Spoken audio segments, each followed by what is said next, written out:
Un jardin qui nous ravit pendant la période estivale, à condition, bien sûr, de le traiter correctement. C'est la clé. Alors, comme d'habitude, François, dans cette idée-là, tu as quelques trucs et astuces à nous partager. Je vais parcourir avec vous différents conseils à réaliser au jardin à partir du mois de juin. Tout d'abord, on va s'occuper des plantes fleuries, notamment sur la terrasse, et des plantes en pot. Donc, grâce au beau temps que l'on a eu ici au printemps, bon nombre d'entre nous ont réalisé des jardinières. On a pour ce faire utilisé un bon terreau avec une bonne nutrition organique pour un bon démarrage des plantes au départ. Mais arrivé ici au mois de juin, après plusieurs arrosages, le terreau s'est épuisé et il est temps d'apporter différents éléments nutritifs de qualité pour assurer une bonne croissance et une bonne floraison durant tout l'été des différentes plantes. Donc pour ce faire, nous allons utiliser un engrais liquide adapté aux plantes à nourrir. Donc ici, je vais prendre un engrais liquide pour les plantes d'orangerie, plantes de terrasse, qui contient notamment des acides aminés et de la vinasse, qui apportent aussi toute une série d'oligo-éléments nécessaires pour une bonne croissance et une bonne santé de la plante.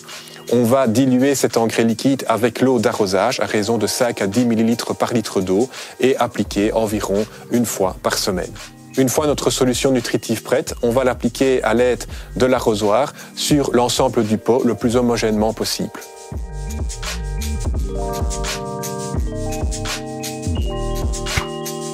À cette période-ci de l'année, on voit apparaître toute une série d'insectes, des insectes qui peuvent être indésirables, comme ici les fourmis, qui créent des obstacles comme des petits monticules de matière qui sont embêtants. Pour cela, j'ai un produit adéquat à vous proposer qui va lutter de façon naturelle contre les fourmis.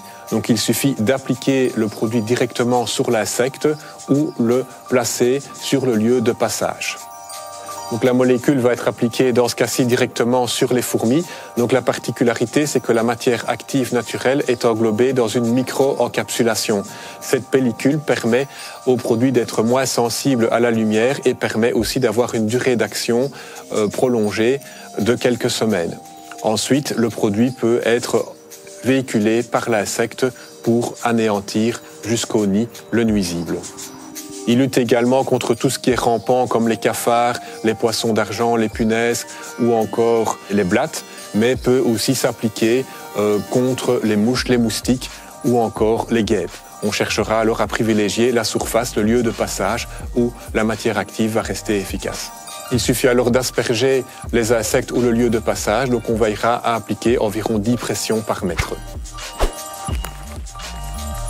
Un dernier conseil concernant le gazon. Donc vous vous souvenez, au début du printemps, je vous avais conseillé d'appliquer un engrais organique pour avoir une bonne fertilisation de printemps.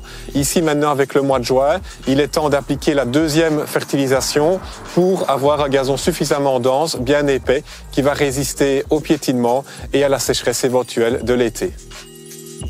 Merci François. À t'entendre, il y a encore du boulot dans nos jardins et c'est tant mieux, on aime ça.